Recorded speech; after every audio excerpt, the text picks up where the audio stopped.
Salary పడింది. Bro ఏంటి bro విశేషాలు? శాలరీ పడిందిగా. పికిల్స్ కొని ఎంత పడిందా, నార్మల్గా పడిందా? పికిల్స్ కొనేంత పడ్డం ఏంటి బ్రో? శాలరీ పడింది, ఎప్పుడు పడేట్టే పికిల్స్ కొనే. మీరు కెరీర్ మీద గట్టిగా ఫోకస్ చేయాలి. మీకు పికిల్స్ కొనేంత శాలరీ లేదేమో. కెరీర్ మీద ఫోకస్ చేస్తేనే కదా బ్రో ఈ జాబ్ వచ్చింది. లేదు అలెక్యా, మీరు వినలేదా మోటివేషనల్ స్పీచ్? అలెక్యా చిట్టి పికిల్స్.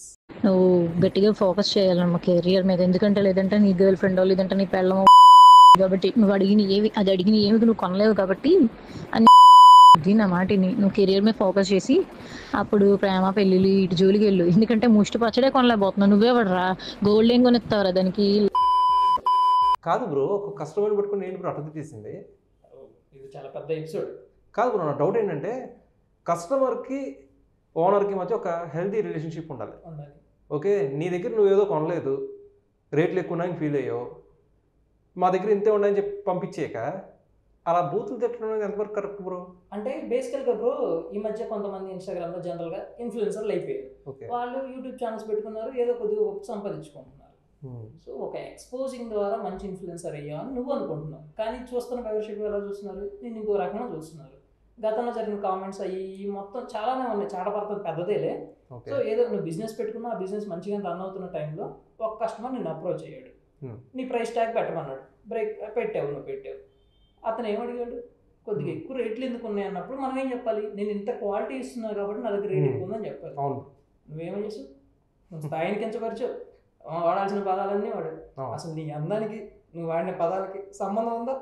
నా మెయిన్ డౌట్ ఏంటి బ్రో, చాలామంది సోషల్ మీడియా దీన్ని జోక్గా చూసుకుంటారు, బట్ అలాంటి మాటలు మాట్లాడడం వల్ల ఎంతో కొంత ఇన్ఫ్లుయెన్స్ వేరే వాళ్ళని కూడా చూపిస్తుంది. ఖచ్చితంగా భవిష్యత్తులో కూడా రిపీట్ అయ్యే అవకాశం ఉంది. మరి ఆ అమ్మాయిపై ఏమైనా యాక్షన్ తీసుకునే అవకాశం ఉందా లేదా? బ్రో ఇక్కడ లీగల్ పాయింట్ ఆఫ్ వ్యూలో రెండు బ్రో. ఒకటి, మనం ఇంటి దగ్గర ఏదైనా ఫుడ్ బిజినెస్ చేసుకున్నప్పుడు నువ్వు ఇష్యూస్ ఎవరు పట్టించుకోరు కదా. ఒకసారి నువ్వు గూగుల్లోకి వెళ్ళిపోయి సైట్ క్రియేట్ చేసుకొని అక్కడ నుంచి అమ్ముకుంటున్నప్పుడు రెండు టర్మ్స్ ఫాలో అవ్వాలి. ఒకటి ఫ్యాసీ గైడ్లైన్స్, ఫుడ్ కార్పొరేషన్ నుంచి ఫ్యాసీ నుంచి నీ ఫుడ్ సంబంధించిన క్వాలిటీ నువ్వు మెయింటైన్ చేయాలి. Without food corporation identification recognition చేస్తే నువ్వు క్రైమ్ చేసావు. రెండోది, ఏ వ్యక్తిని కించపరిచేలా మాట్లాడే ఆప్షన్ నీకు లేదు, బూతులతో తిట్టే ఆప్షన్ నీకు లేదు. ఇప్పుడు అతను వెళ్ళి నీ మీద కేసు పెడితే నీ కెరీర్ స్పాయిల్ అయిపోయింది. ఆల్రెడీ ఇప్పుడు వెబ్సైట్ కూడా ఏదో బ్లాక్ అయిపోయింది. సో ఇప్పుడు ఆ అమ్మాయి కెరీర్ కానీ బిజినెస్ అంతా క్లోజ్ అయిపోయినట్టే. బిజినెస్ అయితే క్లోజ్ చేసుకుంది, అతను ఏమన్నా ఫర్దర్ కేసు పరంగా మూవ్ అయిపోయాడు. ఈ ఫుడ్ నేను కొనుంటే ఇబ్బంది పడేవాడిని, నన్ను ఎలా కెరీర్ కూడా క్లోజ్ అయిపోయింది ఆప్షన్. సో వ్యూయర్స్ చూస్తున్నారు కదా, ఎవరైతే ఇన్స్టాగ్రామ్లో కానీ వాళ్ళ మార్కెటింగ్ బిజినెస్ చేస్తున్నారో దయచేసి కస్టమర్స్ పట్ల కాస్త డీసెంట్గా వ్యవహరించండి. కస్టమర్ ఏమన్నా క్వైరీ అడిగితే వాళ్ళకి డీసెంట్గా సమాధానం చెప్పండి. అంతే తప్పితే మీరు నోరు జారితే పరిణామాలు ఇలానే ఉంటాయి. ఎందుకంటే టెక్నాలజీ పెరిగిపోయింది, చట్టాలు కూడా చాలా విస్తరించిపోయినాయి. చిన్న పదం వాడినా కానీ అది ఎదుటి వ్యక్తి, మన ఇంటెన్షన్ అది కాదు, బట్ అది ఒక్క వ్యక్తి నొచ్చుకున్నాడంటే కేసులు రాకపోతున్నారు, కెరియర్ నాశనం అయిపోతుంది. Be careful. Thank you for the watching.